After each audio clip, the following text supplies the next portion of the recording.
What is going on, everybody? Welcome back to another episode of Strength Coach Rants. I'm your host, Connor Lyons, and today we're going to ask a pretty tough question.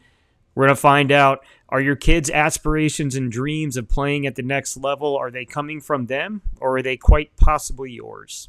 I don't want to hear you, 'cause you cannot master the strength. All right, we are back after a summer-long layoff into the fall now because we had some hurricanes that kind of threw, a wrench into the plan for a lot of the things that happened here at the gym. It was really probably 3 weeks of hurricane prep, then a hurricane, then taking a couple days, then hurricane prep, then a hurricane, and it looks like we've got one coming at the beginning of next month as well. So it's been an interesting fall so far, which is why we haven't really been able to put much up. But we will be more consistent moving forward into the winter and spring, and then we will probably be taking a break again next summer because I'm on the floor coaching some days 13 hours, so I just don't have it in me by the end of the week or the end of the day, or even if I do have a little bit of a gap, I don't have it in me to do this. So we're back. But as alluded to in the intro, today we're going to talk about specialization and what the prime influencers are of that sports specialization for kids. So there are studies that show there are 30 million, I've seen as high as 60 million kids playing sports throughout the country. Ages, I think 7 to 18 would be closer to that 30 million. No, would probably be closer to that 60 million. And then if you include like the kids in high school, that's stupid math. That doesn't make sense. Anywhere between 30 and 60 million between the ages of 7 and 24 if you include college men and women in that youth statistic. And most of them now are moving towards specialization. I've got a couple studies we're going to go over here, some systematic reviews. I think we've got one meta study. But we're going to go over the numbers here, and we're going to break down why kids are specializing. And I'll tell you what, there are a lot of different potential reasons for it. But at the end of the day, as a parent, it is your job to not allow your child to specialize, because who is driving them, who is paying for it, who is putting in all that effort to make sure that they can. All right, but we'll start off, like I said, somewhere between 30 and 60 million. The data is really weird here. That's a huge difference. You're talking upwards of a 200% of the original number. But we do know that annually, roughly 2.5 million ER visits come from kids getting injured on the field. And over half of those are for overuse injuries, which is odd that you would end up in the ER for an overuse injury. But over half of them, so you're talking about like 1.25 million of those injuries are what would be considered overuse. And we don't really have a great handle on the numbers because the vast majority of overuse stuff, kids not ending up in an ER, possibly a walk-in clinic, but you usually just kind of deal with it. Actually, to that point, there was a study, it was on baseball players, and I'll kind of pull that up here. All right, so it was arm pain in youth baseball players, a survey of healthy players. It was done by McNee and others in the American Journal of Sports Medicine, and they studied like just overall youth baseball players. And what they found when they took these 203 that they surveyed, 203 healthy players, they found that only about 20% of them's arms never hurt, which is crazy. If only 20% of your arms are never hurting, then that means 80% of kids at some point in time that play baseball have some kind of arm pain, meaning that they've got some kind of overuse. So that 1.25 million number is exponentially higher than that. So, but if you took that number, you'd be looking at about 5% of the overall kids playing sports are dealing with something that sends them to the ER due to overuse. And that is wild. The reason for that is because they're specializing. at a very young age, and they're not learning how to be an athlete. They're not playing other sports. They're not learning other movement skill. They're doing the same things over and over and over again. And baseball is a prime example because you're rotating one way. You're throwing with one arm. You're swinging a bat in one direction. You're only running around the bases in one direction. So the odds of you developing overuse are astronomical in that sport, but all other sports are very similar. The one that piqued my interest, the study that came across my feed, was Parental Influence and Perceptions on Youth, Single Sport Specialization, a systematic review. And this came from the Physician and Sports Medicine Journal, actually back in August, so it was relatively recent. And what this found, so they took 61 articles, they assessed them, and 23 made the cut. And what they found was that only about 10.6% of youth athletes who specialize were kind of steered that way by their parents, which is actually pretty good. That means parents are doing a pretty good job. And that's direct, right? So 3 minutes ago, I made the statement that indirectly it is parents because they're the ones who are paying the bills and driving them there and making sure that their kids are at the games and practices. So 10.6% of kids are essentially forced to specialize by their parents, while the rest of them are allowed to. Another similar study, Quantifying Parental Influence on Youth Athlete Specialization, a survey of athletes' parents. So this surveyed just parents, didn't take the kids into consideration, and it was done anonymously. You could probably make the argument, though, that there are some parents here that are telling some half-truths or lies, because we know now, and it is hammered to them, how bad specialization is, but take that with a grain of salt. So there's 211 parents that were given this survey. 95% of them, or 201 of them, finished the survey. And these are some of the numbers. So when it comes to specialized, 33.4% of parents said that their child specialized in one sport. So about a third of them. 53.2% said their kids played multiple sports but had one favorite. And then 13.4% played sports year-round. And for the purposes of this study, specializing meant only that sport for 8 months or more out of the year. When it came to like some of the reasons why, like getting to the next level, 57.2% of parents hoped that their child would end up playing collegiately or professionally, while 49.7% actually encouraged their kids to specialize in one sport because of that collegiate or professional like aspiration, right? So a little over, right around half of these parents expect their kids to play in college and have essentially forced their kids to specialize so that they can play in college, right? So it's a little bit different from the previous numbers, but this study was from 2017 out of the same journal, so maybe things have changed in the past 7 years. I don't know. Parents of highly specialized athletes were more likely to push those kids to specialization and in turn expect their children to play collegiately, right? It's kind of what I just said.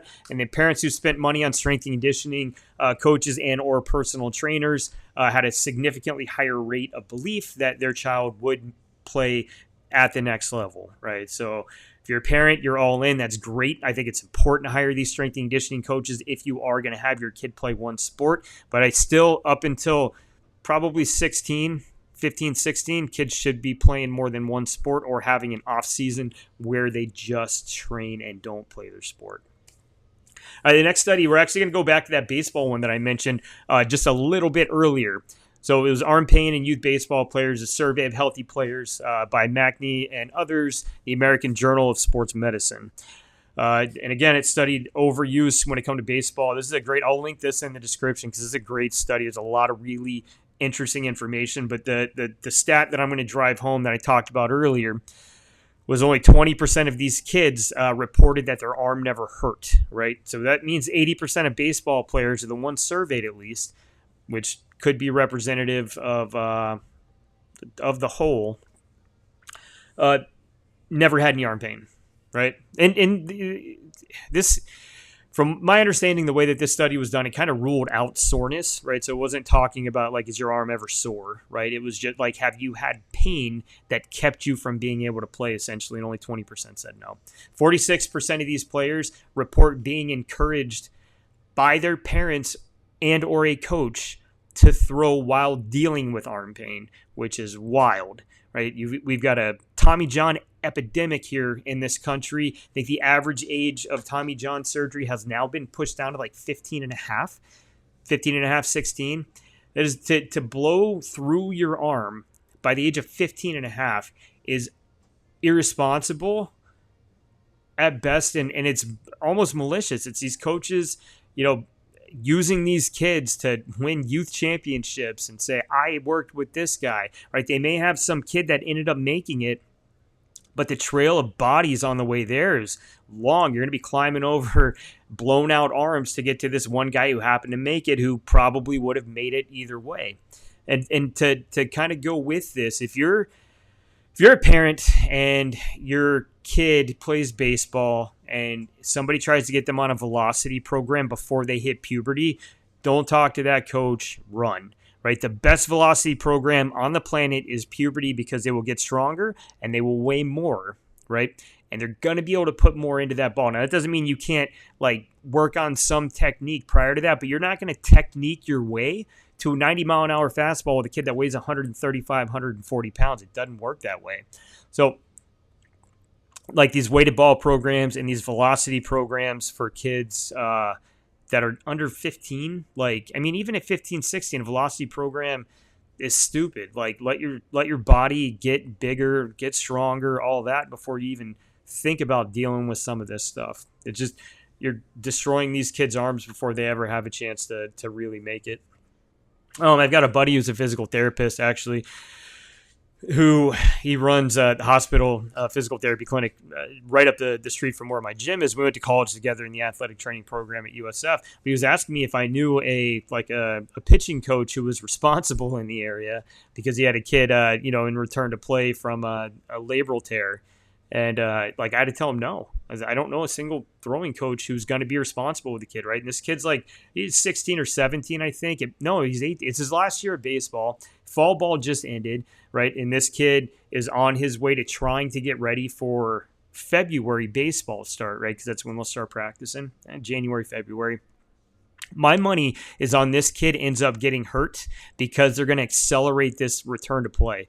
He doesn't have much time. He needs to get stronger, fix up any movement discrepancies that he has, right? And then just kind of get back into technique with the ball. And I will bet my gym that my buddy ends up seeing this kid again before the year's over, because he's going to end up hurt, because that's the way it typically goes.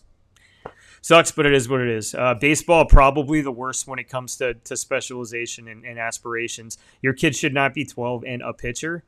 Your kid should be playing a little bit of everything. Learn how to catch. Go out in the outfield. Be an athlete. Learn to be an athlete and move multi-directionally.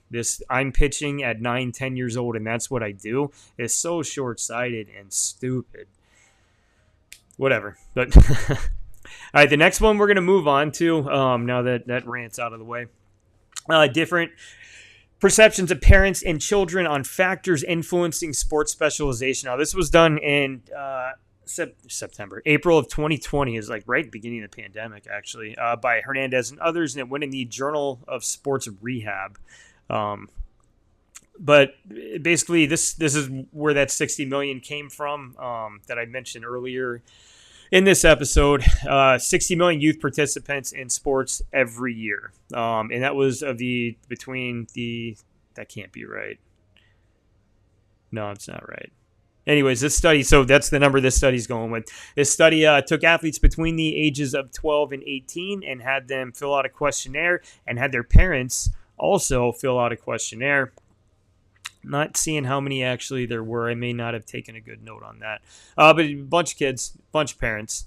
And then they compiled all the data, and it essentially was the reasons for wanting to play, the reasons to want to specialize, and all that.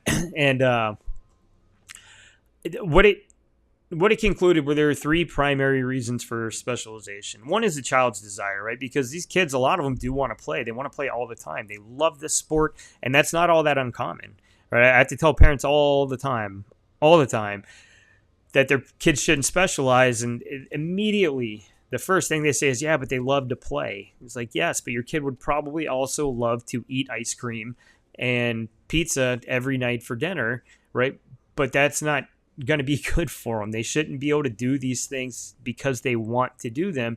You as the parent and as the adult need to guide them through these things and teach them, that that's not how this works, because that's not what's going to get you to the next level. I'll tell you, the vast majority of kids that I've worked with that go to academies, who play all day, who play every day, who play year round, never make it. It's the kids who are like all in, right? But they still kind of do other stuff. They go to the gym. They have friends. They don't miss prom for practice. Like, those are the guys that make it and gals that make it, believe it or not. And I think a lot of it has to do with they're not burnt out. They're not overused. They have a social life. They have they have fulfillment in their lives that don't come from sports. Just my 2 cents. So anyways, the child's desires, that's a big part of it. Another one is parents feeling like their kids are going to be left behind if they are not playing every year. And that comes from coaches, right? Coaches are the primary reason that kids are specializing, right? So I don't think it's necessarily right to blame just parents, because parents are just drinking the Kool-Aid poured by these sports organizations and coaches, right? These sports organizations and coaches know better, and I know that they know better because they have to sit through the same kind of seminars that I had to sit through to work with USA Hockey, where we talk about specialization at a young age is a terrible thing. What these coaches see is they see dollar signs, and they see a kid who's got some potential, and I can make a name for myself, and I can get this kid, to the next level, and I can make a boatload of money in the process. And that is what is leading to this specialization. And I'll link some episodes in the description and in the end cards of this video if you're watching on the YouTubes, where I talk about that and how much of an issue that is. But coaches are the number one reason. When I started kind of sifting through all these studies and trying to figure this out and find out what the issue was, I was convinced it was parents, but the coaches are the ones. And that makes total sense to me, right? There was some interesting there was some interesting kind of information in this one. I'm going to pull up some tables here. I'm going to pull up some tables that came from this very study. I'm sorry, I'm trying to zoom in and make them look presentable here before I pull them up on the screen. Let's go. There you go. So if you're watching and you're not listening, I've got, and I'll link to the description, the actual study, so you can pull it up for yourself. But this is essentially the answers to a lot of these questions. They've been broken up by parents and kids, and surprisingly, there's not really that big of a disconnect when it comes to a lot of these things, right? So the importance of winning for kids, the percent that said it was extremely important was just shy of 30%, and parents was 6.6, right? So that's very promising. Parents, they don't just want to win, right? That would mean that they're probably understanding that there's some developmental track as well. Spending time with friends, and I'm not going to go over every single number here because there's 50 of them, but spending times with friends is about 26% of the adults like that, and 24% of the kids. Developing skills such as teamwork and friendship, parents were at about 25%. I thought it was extremely important, and 43% for the kids, which was interesting. Having fun. Now, this is a big one. For parents was extremely important for right around 44% of them, which is interesting. The kids were at 60%. So that's kind of the biggest disconnect there. You may have some parents that, I thought meant it was very important. So if you combine those two numbers, you're sitting at 95%, which I think is acceptable. You did have one parent who did not think fun was important at all to go with 7 kids. So numbers kind of match up there. Increasing chances of receiving a college scholarship, right? So that with the kids was 44.3%. And this is regarding the importance of various factors affecting their decision to participate in sports. So not to specialize in sports. This was merely just the sports participation. 44% of kids, thought it was extremely important because they wanted to get a college scholarship, and only 10% of parents, which is wild to me. That number is typically very high. If you combine, I guess, very and extremely, parents are sitting at like 25%. But all the studies I've seen, something like 50 some odd percent of parents like truly believe their kid is going to get some kind of scholarship money to play. And I did an episode on that too, and I'll link that in the description as well. Basically, 1% of all college athletes earn any kind of scholarship money. And that may change with like NIL deals, but getting a full ride, you're less than 1% of athletes. Only about 5,000 spread across all sports, both genders. 5,000. So, anyways, next one. Increasing their ability to play on a travel, all-star, or elite team. Parents, 11.3% of them thought it was extremely important, while 40% of kids thought it was extremely important. And this is actually pretty crazy to me because typically I find that the parents are a lot more infatuated with the idea of playing travel.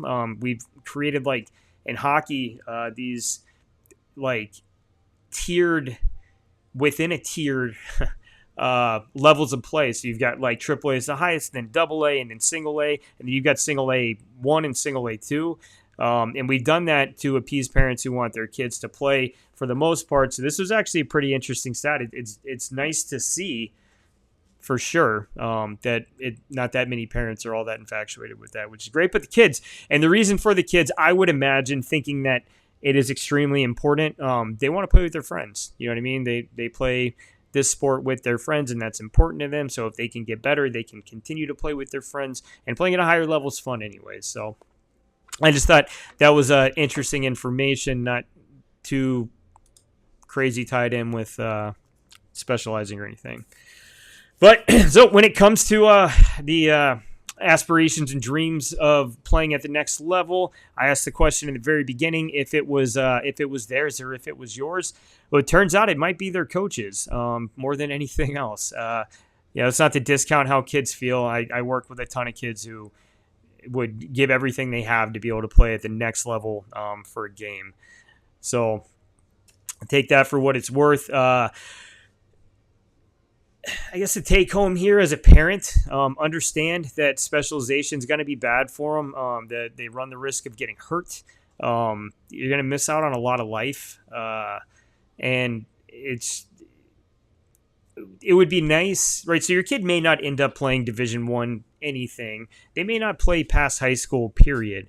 But it would probably be nice if they didn't need like a total knee or a total hip replacement and their mid-20s, because somebody didn't have the balls to pump the brakes on their wanting to play something year-round. And I think that hopefully as a parent is a take-home for you. Pump the brakes. Don't let them specialize until, like, let's say they're playing 16 U sports. That would be when I would say is the beginning of when they could start to specialize. But before that, play everything, get in the gym. And if you are going to specialize, you have got to get in the gym so that you can take care of yourself. But before that, man, play everything. Do gymnastics. When you're young, learn how to move. The brain's super plastic at a young age, and you can learn. People forget that, like, movement is a skill. It's called movement skill. And if you can learn these movement skills at a young age before you hit puberty and you start those growth spurts, you're going to be able to carry that with you forever. And it makes, like, learning these things, not learning them because you will have learned them, it makes maintaining these things significantly easier. So, well, I think that's all I have. Again, closing statement here. It seems like it's the coaches that are pushing the specialization, not the parents like I originally thought. But the kids are along for the ride because they really want to do it too. So that's going to be it for today. Hope you learned something.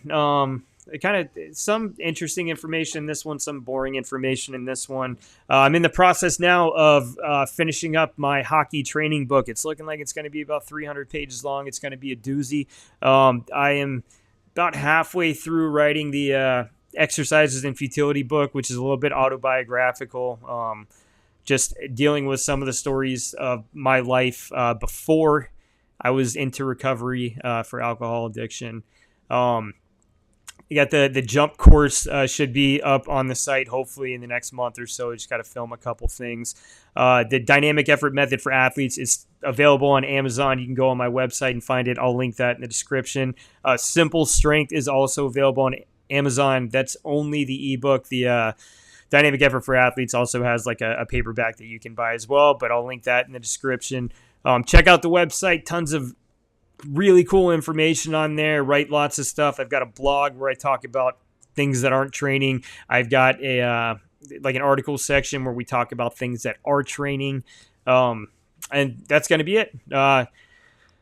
Hope you learned something. Sorry, I'm looking at my dog is down here looking at me like she wants to go outside. I don't know if I can make this stretch, but if you're watching, there's her head. I can't make the cord go anymore. There she is. All right, but that's it. Till next time, we'll see you next week. I started doing one of these on conditioning, and I didn't finish it, so I think we're going to go with that. We're going to talk about preseason and during season conditioning because, again, everybody does this wrong and can use some guidance. So I hope you have a good rest of your week, and we'll see you next time. I don't want to hear you